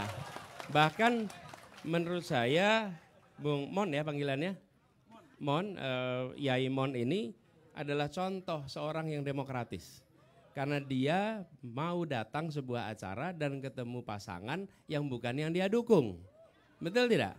Nah, dan kita semua harus demokratis juga, menghormati. Inilah indahnya Indonesia, jangan dirusak, ya. Ya, nah, saya mau sampaikan begini. Jadi, kenapa IKN itu sudah sebagai sebuah proyek sudah ditetapkan oleh undang-undang, oke? Undang-undang. Nah, saya melihat pertanyaan paling mendasar, siapa yang akan menggunakan IKN itu? Yang akan menggunakan adalah aparatur negara. Aparatur negara. Dari mulai presiden sama pejabat-pejabat dan pekerja pemerintah pusat. Satu tempat itu. Oke? Ini sama seperti, tadi saya coba cek tapi kok nggak ketemu datanya. Di Lampung misalnya, di Lampung nih. Ada kalau tidak salah 51% sekolah di Lampung itu statusnya rusak. Rusak berat nih. Sekarang kita punya uang. Uang ini mau kita pakai untuk apa? Memperbaiki sekolah 51% yang rusak berat nih. Atau mau dipakai untuk membuat gedung baru bagi dinas pendidikan. Begitu. Jadi bukan soal urusan dasar kita akan selesai. Tapi kalau ini bukan urusan dasar, ini problem. Problemnya apa? Sekolah rusak. sekolah rusak tidak ada anggarannya. Kenapa? Karena anggarannya dipakai untuk urusan yang lain. Pupuk, subsidi pupuk kita diturunkan kemarin. Nah sementara petani kita mengeluh soal pupuk. Lah kalau kita alokasikan anggarannya untuk membangun kantor, bagi siapa? Aparat negara. Aparat negara masih bisa bekerja dengan kantor yang sekarang. Nggak ada dampaknya. Oke? Jadi saya menghormati keinginan untuk membangun ibu kota, nggak apa-apa. Oke? Tapi hari ini kita sedang butuh menyelesaikan problem nih. Kalau sekolah rusak, itu berisiko. Oke? Kemudian puskesmas. Kalau tidak salah 40-an% dari kelurahan kita masih belum punya puskesmas. Jadi kita mau bangun mana? Mau bangun Kementerian Kesehatan yang bagus di Nusantara atau mau bangun puskesmas di seluruh Indonesia? Itu persoalannya Bung Mon. Jadi ini menjadi persoalan yang sudah jadi politis. Kalau politis apa? Pokoknya kalau saya mendukung si A, maka programnya saya harus dukung. Menurut saya harus objektif. Harus objektif. Objektif itu artinya apa? Kita menyatakan baik dan tidak berdasarkan penilaian objektif, bukan berdasarkan afiliasi politik. Jadi inilah sebabnya kenapa kita mendorong objektivitas, gitu ya. Dan yang kedua tadi soal, saya tidak pernah berencana untuk menang 1 putaran. Oke, kami memang selalu berencana untuk 2 putaran. Dan insya Allah kita masuk ke putaran kedua. Jadi memang betul kami nggak pernah. Saya coba cek. Saya selalu mengatakan bahwa yang penting masuk putaran kedua. Kenapa? Karena kami udah pengalaman. Kalau banyak orang lain pilkada itu cuma 1 putaran. Hanya Jakarta yang pilkadanya 2 putaran. Jadi kalau saya ditanya, saya mindsetnya memang mindset 2 putaran, nggak pernah 1 putaran. Dari dulu dan lebih baik nih saya mau tanya nih, surveinya selalu nomor berapa kita? Saya nomor 3. Saya tanya, nih di ruangan ini yang pernah disurvei, acungan tangan, pernah disurvei? Enggak pernah, Anda 1. Lumayan lah, kapan waktu itu? Agustus, sekali 1 orang di sini yang pernah disurvei. Alhamdulillah untung ada yang disurvei 1 orang nih. Oke. Kami selalu disurvei nomor 3, dulu di Jakarta juga begitu. Terus menerus disurvei nomor 3. Pas pilkada, nomor 2 dulu. Yang penting nomor 2 dulu. Habis itu baru 1. Gitulah kira-kira. Insya Allah menang. Oke. Terima kasih. Kita beri tepuk tangan untuk Yai Mon ini. Makasih. Oke, Dan luar biasa apa memang. Yai Mon kalau nanti berubah pikiran gak usah diumumkan. Gak usah diumumkan. Karena kalau diumumkan nanti repot beliau ya. Jangan, gak usah diumumkan. Ya, ini baru 2 pertanyaan di segmen keempat, udah mulai panas ya. Izin nanya dulu sebelumnya teman-teman. Yai udah makan? Tadi sebelum perjalanan sudah makan? Sudah ya, takutnya asam sulfatnya naik. Asam lambung, sorry yang naik. Asam lambung ya.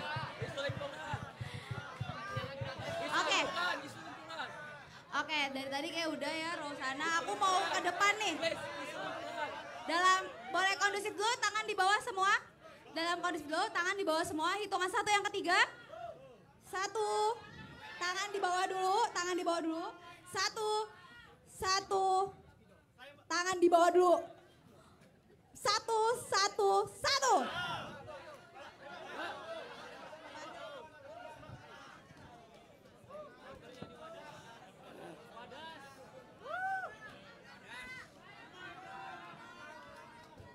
Selamat sore Mas Anies. Ya Anies. Oke, saya mulai pertanyaannya. Perkenalkan Mas, saya Rio dari Dewan Rakyat Lampung. Dewan Rakyat Lampung itu adalah organisasi rakyat independen yang tidak berafiliasi pada partai apapun, tidak menjadi underbow partai politik manapun. Nah, hari ini sebelum saya bertanya, saya sampaikan dulu pada tahun 1998 Dewan Rakyat Lampung merebut lahan yang dimiliki perusahaan selebar 43.000 hektar dan dibagikan kepada masyarakat Lampung sebanyak 2 hektar per 1 kakak.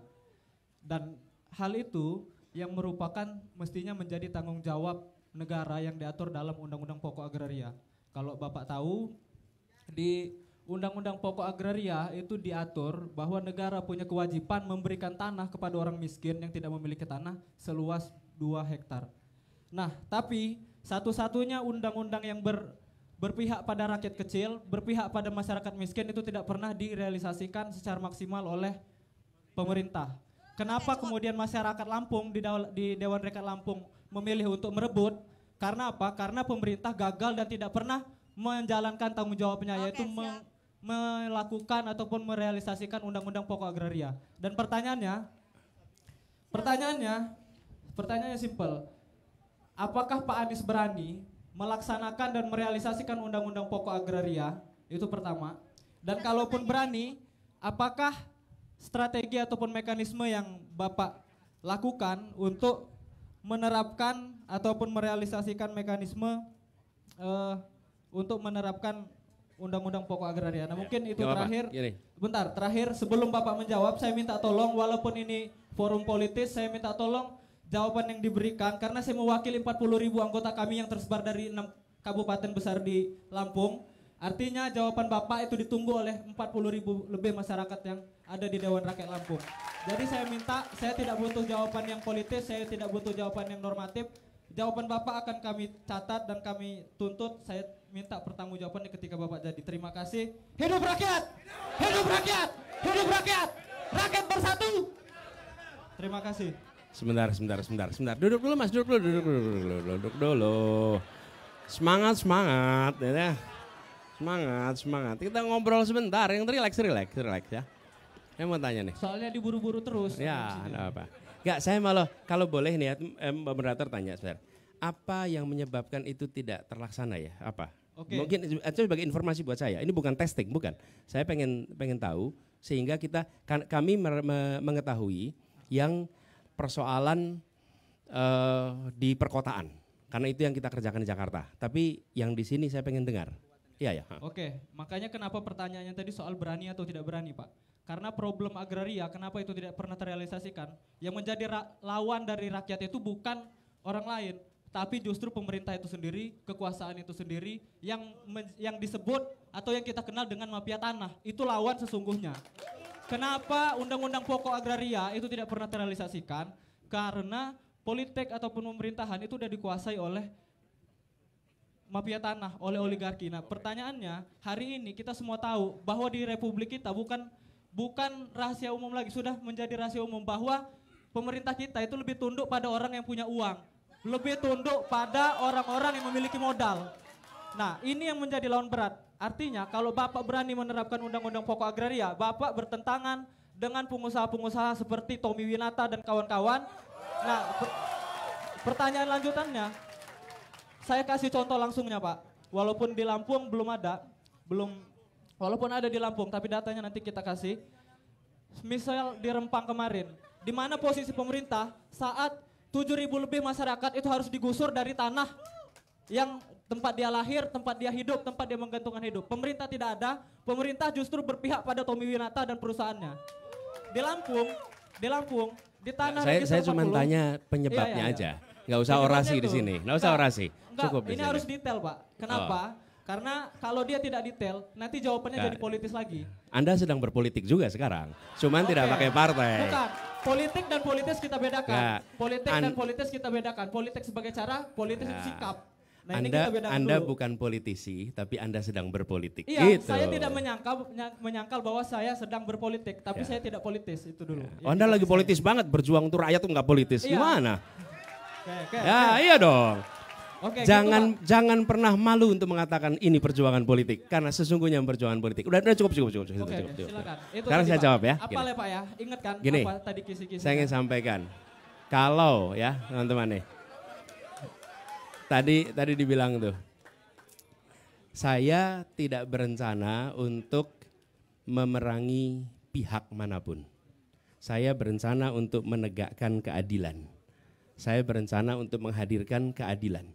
Jadi tidak dimulai dengan, saya harus memusuhi si A, saya harus memusuhi si B. Tidak, tapi berencana menegakkan keadilan.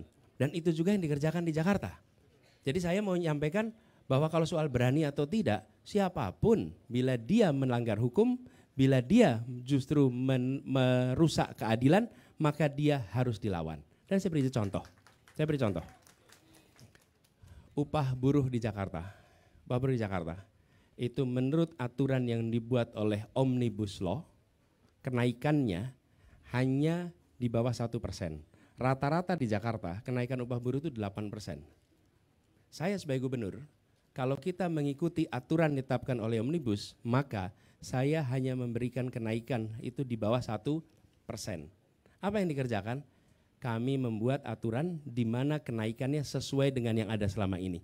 Itu berhadapan dengan semua korporasi di Jakarta. Oke? Tapi apa yang dikerjakan? Kami ingin menghadirkan rasa keadilan. Ini bukan soal melawan perusahaan atau tidak. Kita tidak perlu menjadi pembenci satu orang, dua orang. Tapi kita harus memperjuangkan keadilan. Nah, jadi dalam konteks itu, insya Allah kita akan tegakkan keadilan. Kita jalankan reform. Dan kami melakukan di Jakarta dengan gugus tugas, kita membentuk gugus tugas untuk reformasi agraria. Dan yang diundang siapa? Yang diundang itu adalah aktivis-aktivis reformasi agraria. Dan pakar-pakar agraria masuk di dalam gugus tugas. Jadi aktivisnya nggak usah rame-rame di luar. Aktivisnya ikut dalam merumuskan kebijakan supaya timbul keadilan. Perdebatannya di situ. Dan di situ kemudian didiskusikan caranya. Dan itu juga yang kami kerjakan. Saya beri contoh, ada satu tempat namanya Tanah Merah. Tanah Merah itu tanah yang digunakan oleh rakyat puluhan tahun dan diakui sebagai milik BUMN. Saya itu tanya sama BUMN, ini BUMN dulu beli tanahnya dari siapa? Oh enggak beli Pak, itu adalah bekas dari perusahaan Belanda. Oke, pertanyaan saya berikutnya, perusahaan Belanda dulu beli dari siapa? Memang ada perusahaan Belanda beli dari rakyat? Nggak ada lah, dia datang ke sini dia garis-garisin aja tuh. Pertanyaannya, untuk apa merdeka kalau rakyat itu tidak bisa dikembalikan kepada rakyat tanahnya? Betul tidak? Jadi Bung Rio, filosofi kami itu keadilan dan tidak diungkapkan dalam kemarahan, tidak diungkapkan dengan kebencian, sehingga kita berbicara dengan siapapun itu tenang, termasuk dengan pengusaha. Ketika pengusaha itu rame ketika kenaikan UMP, maka apa yang terjadi? Ya disampaikan, ini argumennya, ini mereka akhirnya apa? Ya bisa terima juga, kira-kira gitu ya. Nanggepin terakhir aja. Saya sepakat bahwa tidak ada yang perlu dimusuhi, tapi ini saya cuma menekankan soal keberpihakan. Bahkan Bapak Jokowi sebelum dia jadi juga, dia bilang bahwa dia berpihak pada orang kecil. Bahwa pemerintah sebelumnya juga bicara mereka mau menegakkan keadilan. Nah saya mau menegaskan Pak, menegakkan keadilan dengan merampas tanah rakyat itu adalah cara yang salah dan itu dilakukan bertahun-tahun oleh pemerintahan kita. Nah itu yang mau saya tegaskan. Kenapa dia pertanyaannya berani atau tidak berani? Bapak, makanya saya tuntut dengan tegas, Bapak berani atau tidak? Lawan yang sudah saya kasih tahu, ini soal keberpihakan Pak. Bapak berpihak pada rakyat kecil yang tidak punya tanah, pada kami-kami yang hidup sebagai petani, atau justru sama pihak korporat. Karena selama ini pemerintahan kita tidak pernah berpihak sama masyarakat kecil Pak. Padahal saat masa kampanye, saat masa menjelang pilpres, mereka bilang kami berpihak pada masyarakat kecil. Kami ini melakukan merampas ataupun menggusur Rempang itu untuk keadilan. Katanya mereka kayak gitu, sama aja. Ya, oke. Sekarang saya jawab ya. Mic-nya dikembaliin gak apa-apa. Gini, saya jawab. Ketika saya berjanji kepada warga, waktu itu saya menandatangani kontrak dengan warga. Kontrak itu saya tuntaskan. Bahkan warganya itu bilang, Pak Anies, dulu ada calon gubernur ke sini, tanda tangan kontrak, tapi belum selesai kontraknya sudah tidak lagi jadi gubernur. Oke? Jadi saya katakan, ini kontrak saya tanda tangani dan saya berkomitmen 5 tahun di Jakarta. Lalu komitmen itu saya jalani. Jadi jangan menilai saya berdasarkan perilaku orang lain. Okay? Jangan. Anda menilai saya berdasarkan perilaku saya. Perilaku saya di masa lalu di Jakarta. Karena itulah yang saya kerjakan. Jadi jangan kemudian menghukum seseorang akibat perbuatan orang lain. Nggak fair. Betul tidak? Mulailah adil dari diri Anda sendiri. Oke? Okay? Thank you. Terima kasih ya Mas ya.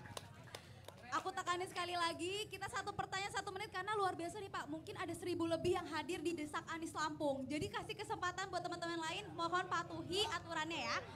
Sekarang biar kita balance dari tadi, kiai-kiainya aja yang keluar. Aku mau atu-atunya nih, mana nih atu-atunya, keluarin gadingnya dong, oke? Dalam hitungan 1 yang ketiga ya, atu-atu mohon atu-atu. 1, 2, yang pakai baju pink-pink ceriwis ini, silakan desak Pak Anies terus sampai kurus, oke? 1 menit 1 pertanyaan ya Kak ya, Atu ya.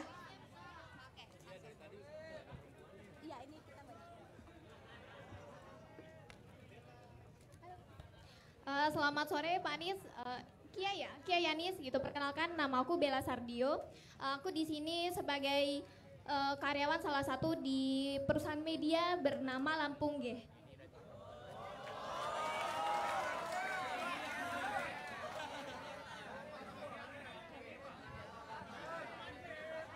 Oke, saya lanjut ya Yai. Ada apa dengan Lampung deh? Media. Ya, salah satu media di Lampung. Oke, siap. Yuk, terusin. Kalau tadi disinggung untuk membangun sekolah, yang uang-uang tadi untuk pembangunan IKN, mending kita untuk bangun sekolah. Di sini saya mau singgung ke soal kepala sekolah hingga guru tak sedikit merasa terteror dengan urusan dana BOS dan lain-lain.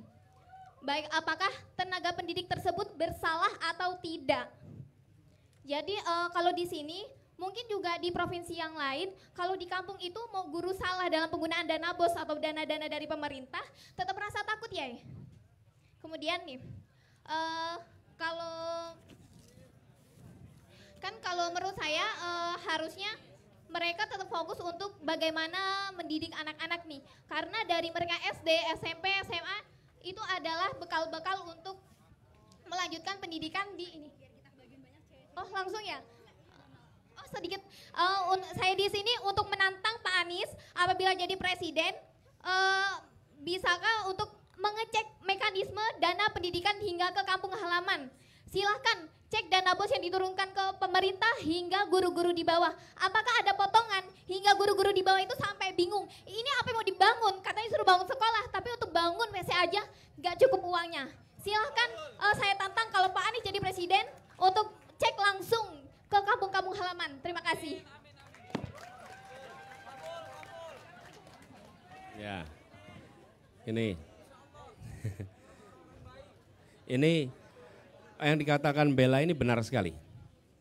Dulu ketika kami mengirimkan guru-guru untuk menjadi pengajar muda, itu ketika kita datang ke sebuah kabupaten, saya kan bukan pejabat, saya aktivis NGO.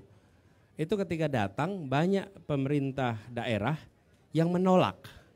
Kenapa? Mereka bilang mana ada orang-orang terbaik mau jadi guru di tempat kami Pak. Kenapa mereka menolak? Mereka mengira kami ini auditor dana BOS. Jadi dikiranya anak-anak itu dikirim untuk menjadi auditor dana BOS karena dana BOS-nya sering bermasalah. Nah, ini bukan hanya dana BOS, tapi juga ada banyak transfer dana langsung ke bawah ya, ke tingkat ujung, apakah sekolah, apakah desa, yang di situ bisa dilakukan digitalisasi sehingga mengurangi potensi pemangkasan sepanjang jalan. Kemudian yang kedua adalah smart planning, di mana pemanfaatannya itu bisa disesuaikan dengan kebutuhannya. Jangan pemanfaatannya sudah ditentukan dulu oleh pusat. Kalau dengan pusat, di lapangan kenyataannya yang dibutuhkan beda dengan pusat. Dana desa juga sama seperti itu. Jadi pengalaman kami mengelola ketika kami di Jakarta dengan digitalisasi itu memudahkan sekali. Pada pelaporannya juga memudahkan dan pada pemanfaatannya dengan smart planning itu bisa dikerjakan. Lalu tentang otomatis pengawasan embedded di situ, otomatis jadi satu. Gitu ya, Bella, makasih. Sedikit Pak, soalnya gini juga Pak, ada juga. Oke deh. Oke Pak. Biar kebagian atu-atu yang lain, tadi baru muncul satu nih atu yang cantik, aku butuh atu-atu lain. Oke, yang di belakang boleh duduk dulu atu-atunya. Oke, hitungan 1, ketiga ya, 1, 1. Oke, 1 menit ya, biar atu-atu yang lain biar kedapatan. Oke, makan ya, oke. Ayo atu boleh? Ya, oke. Atu 1 menit dari sekarang ya, mohon. Assalamualaikum warahmatullahi wabarakatuh. Hidup mahasiswa! Hidup mahasiswa! Hidup perempuan melawan! Hidup perempuan Medan. Sebelumnya, perkenalkan nama saya Ranti Hendriani. Saya mahasiswi dari kampus UIN Raden Intan Lampung. Ingin sedikit melontarkan pertanyaan yang menurut saya pantas untuk Bapak jawab dengan tegas dan lantang. Bila Bapak adalah sebuah pemimpin, Bapak sudah tahu sendiri, tanpa saya jelaskan lagi masalah mengambil uang itu adalah haram dan melawan hukum. Saya sebagai mahasiswa hukum di UIN merasa muak dengan adanya pejabat di dalam kementerian atau kabinet kerja menjadi tersangka dalam kasus korupsi. Apakah nantinya ketika Bapak menduduki kursi kerajaan di negara ini akan mengesahkan UU perampasan untuk para tersangka korupsi? Ketidakadilan di negara ini akan menjadi-jadi. Terima kasih, mungkin itu saja. Saya berharap Bapak bisa menjawab dengan tegas, lantang untuk memastikan bahwa Bapak lantas untuk menduduki kursi kepresidenan. Terima kasih. Yai Anis 2 menit dari Namanya sekarang. siapa? Ranti, panggilannya? Tika. Oke. Ya, buat Atu Tika terima kasih. Jawabannya kami sudah berkali-kali mengatakan itu salah satu hal pertama yang akan dikerjakan. Pengesahan Undang-Undang Perampasan Aset.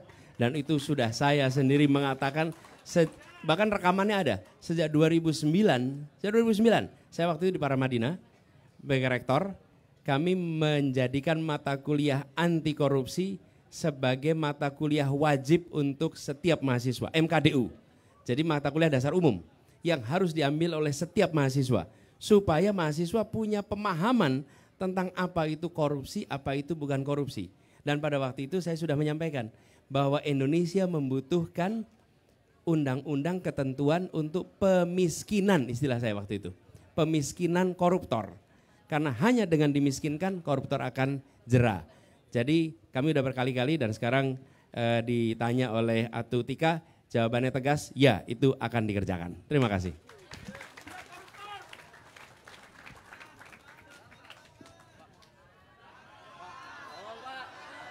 Oke. Tetap kita di belakang, nanti terabaikan ya, kita harus mengedepankan adil dan makmur.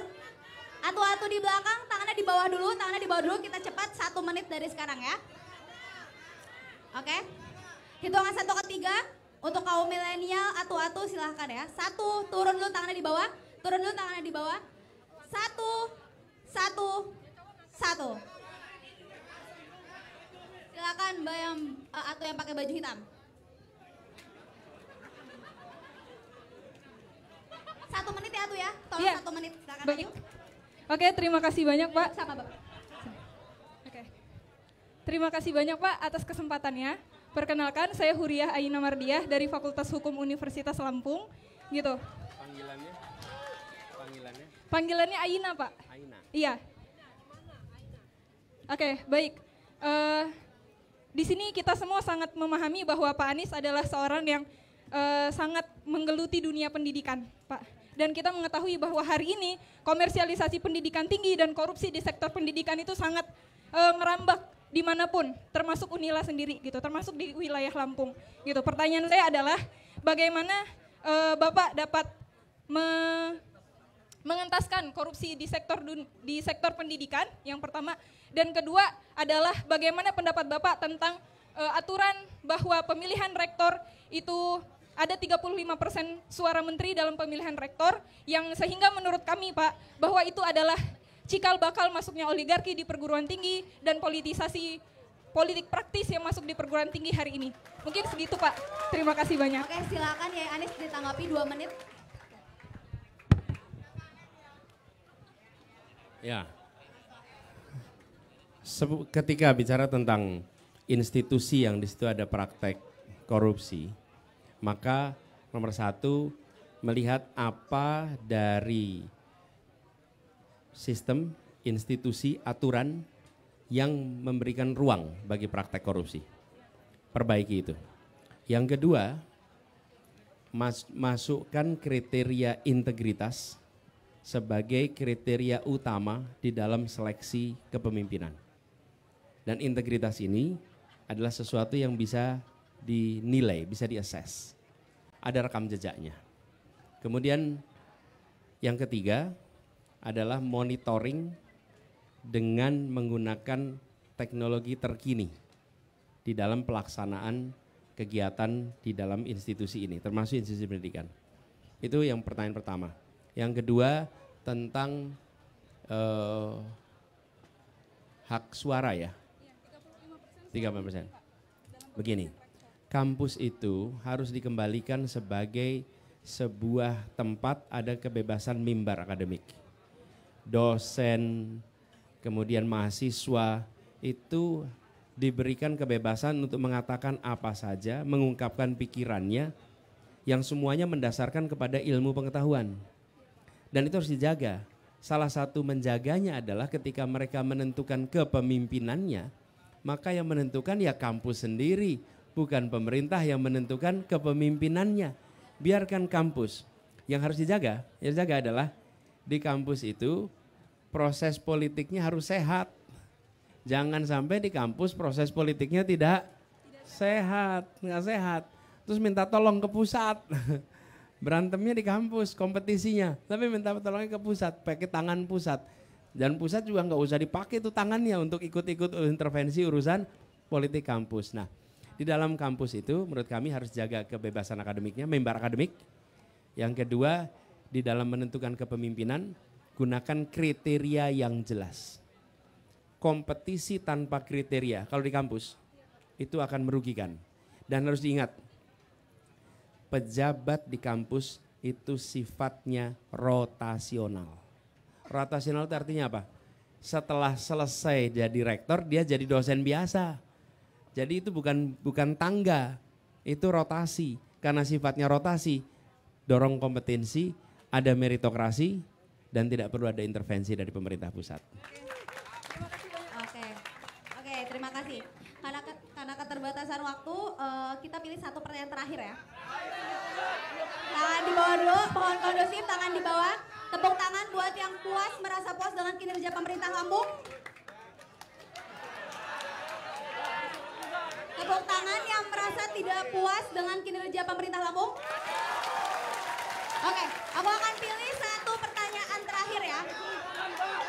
Mungkin yang di belakang. Yang di belakang. Oke, hitungan satu. Mas yang paling pojok belakang siap ya Kiai. Oke, tapi 1 menit ya. 1 menit. Mohon 1 menit iya. Yuk, dipercepat. Lari. Cepat. Oke, silakan.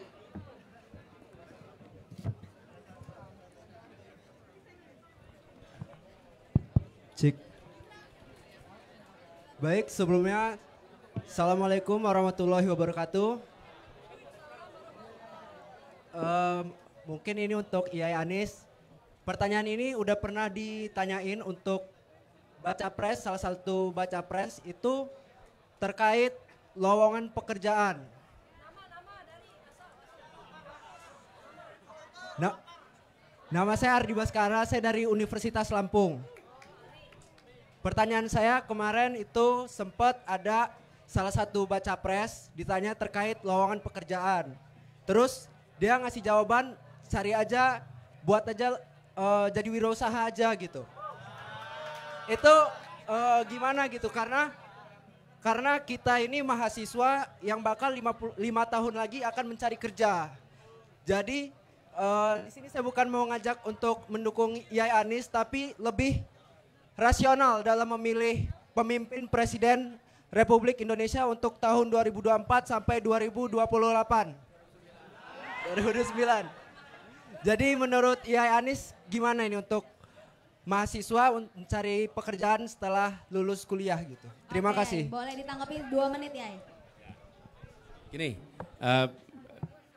menurut saya kita pemerintah harus mendorong pertumbuhan industri yang padat karya.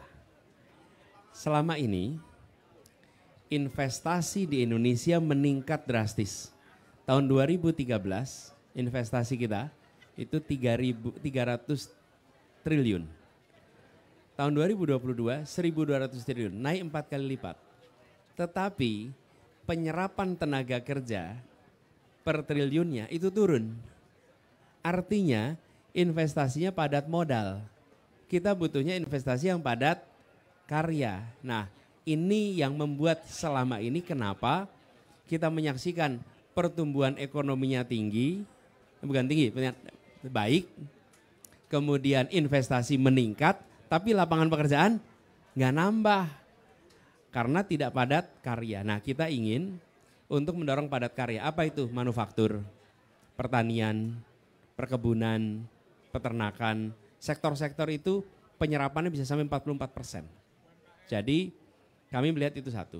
Lalu betul yang kedua, memberikan kemudahan akses permodalan untuk usaha mikro dan kecil. Supaya mereka langsung bisa menyerap tenaga kerja. Karena paling cepat. Di Jakarta itu begitu UMKM itu tumbuh, misalnya sebuah keluarga punya akses modal, beli mesin jahit 3, lalu salah satu ruangannya dipakai untuk mesin jahit, dia langsung merekrut tenaga kerja 3, langsung. Ketika bikin catering, langsung bisa merekrut tenaga kerja. Jadi UMKM itu salah satu yang paling cepat. Tapi UMKM itu kalau tidak diberi akses permodalan, dia tidak akan bisa tumbuh. Gitu ya, Bang Arya? Oke, luar biasa ya. Oke, ya Yanis, ini tadi udah ditutup sebenarnya pertanyaan, tapi ada salah satu mahasiswa yang mau ngasih hasil kajiannya ya Anis. Boleh dimaju 1 menit ya. Ya Yanis, ini ada salah satu mahasiswa yang bikin kajian, mau menyerahkan kajiannya. 1 menit dari sekarang ya. Baik, terima kasih. Assalamualaikum warahmatullahi wabarakatuh. Hidup mahasiswa. Saya izin ya Yanis menyambut dari rekan saya tadi, saudari Aina yang telah menyampaikan beberapa hal terkait bidang pendidikan. Jadi kami dari BEM Universitas Lampung menyoroti bidang pendidikan yang ada di Lampung dan Indonesia. Hari ini kami memiliki draft kajian pendidikan Indonesia, reformasi pendidikan dasar, menengah dan tinggi. Yang mana di sini dari akar sampai puncaknya ada beberapa hal yang kami soroti. Terkhusus di bidang zonasi untuk pendidikan dasar menengah dan untuk 35% suara menteri terhadap pemilihan rektor, suara rektor terhadap pemilihan dekan, dan suara dekan terhadap pemilihan kajur. Maka ini harus dievaluasi dan kami menanti, menuntut dan mendesak Yai Anies untuk merealisasikan evaluasi kajian dari Permenristek Dikti nomor 19 tahun 2017 berkaitan dengan suara menteri 35%. Terima kasih. Karena ini membuat kampus menjadi semakin komersial dan kampus tidak mandiri. Terima kasih. Hidup mahasiswa. Oke, luar biasa ya. Terima kasih ya. Ini boleh difoto dulu. Oke teman-teman, demikianlah rangkaian acara Desak Anies kali ini. Aku mohon maaf, aku selaku Amanda Putramil, selaku pembawa acara, mohon maaf apabila ada salah kata, ada kekurangan. Jangan lupa terus pantengin Instagramnya Ubah Barang dan terus nantiin Desak Anies di kota-kota kalian ya. Wassalamualaikum warahmatullahi wabarakatuh.